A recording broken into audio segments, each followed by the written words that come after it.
कुष्मांडा, माँ दुर्गा की चौथी शक्ति की पावन कथा। नवरात्रि में चौथे दिन देवी को कुष्मांडा के रूप में पूजा जाता है। अपनी मंद हल्की हंसी के द्वारा अंड यानी ब्रह्मांड को उत्पन्न करने के कारण इस देवी को कुष्मांडा नाम से अभिहित किया गया है।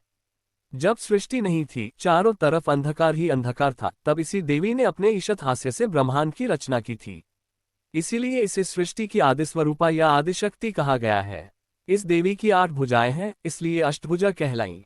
इनके 7 हाथों में क्रमशः कमंडल, धनुष, बाण, कमल पुष्प, अमृतपूर्ण कलश, चक्र तथा गदा है। 8वें हाथ में सभी सिद्धियों और निधियों को देने वाली जपमाला है। इस देवी का वाहन सिंह है और इन्हें कुम्हड़े की बलि प्रिय है। संस्कृति में कुम्हड़े को कुष्मांड कहते हैं, इसलिए इस देवी को कुष्मांडा। इस देवी का वास सूर्यमंडल के भीतर लोक में है।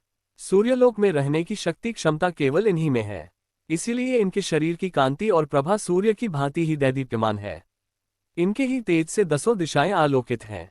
ब्रह्मांड की सभी वस्तुओं और प्राणियों में इन्हीं का तेज व्याप्त है।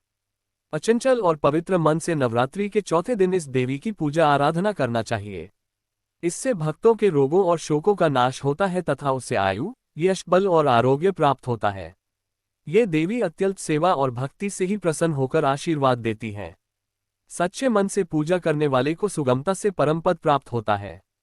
विधि विधान से पूजा करने पर भक्त को कम समय में ही कृपा का सूक्ष्म भाव अनुभव होने लगता है।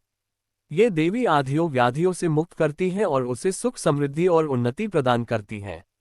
अंततः इस देवी की उपासना में भक्तों को सदैव तत्पर रहना चाहिए।